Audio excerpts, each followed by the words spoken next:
Also tonight, the moment a plane crash landed and flipped over in Toronto. Incredibly, all 80 passengers have survived. We'll hear from some of them. And the moment a plane crash lands and flips over in Toronto. Incredibly, all 80 passengers have survived. We'll hear from some of them. Now, it is an extraordinary sight, this plane upside down on the runway in Canada. Some of the passengers who survived this plane crash yesterday evening have been describing the moment their plane flipped over, leaving them dangling upside down. 80 people were on board the flight from Minneapolis in the US to Toronto. Incredibly, all of them survived, but 3 people, including a child, were critically injured. Jessica Murphy reports.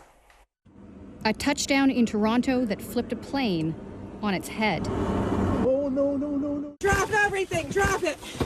Come on. Inside, terrified passengers scrambled out. Moments earlier, they'd been dangling upside down by their seatbelts and had to lower themselves onto the cabin ceiling to get out. Oh, my. As we made our descent and made touchdown, it was just a very forceful event where all of a sudden everything just kind of went sideways. 1 minute you're landing, kind of waiting to see your friends and your people, and the next minute you're physically upside down and just really turned around. But it sounded, I mean, it was just cement and metal. 80 people were on board, 21 taken to hospital.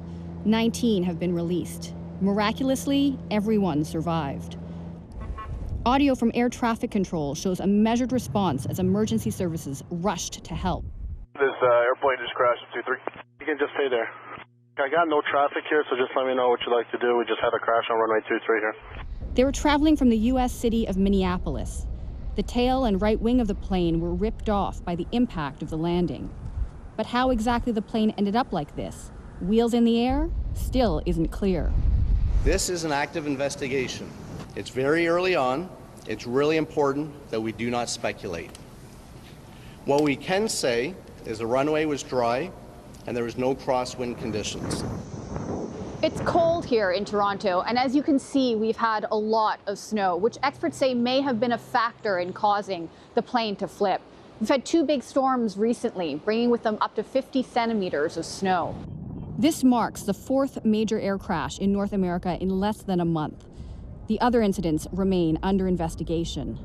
For now, though, people are still trying to comprehend what caused this terrifying touchdown. Jessica Murphy, BBC News, Toronto.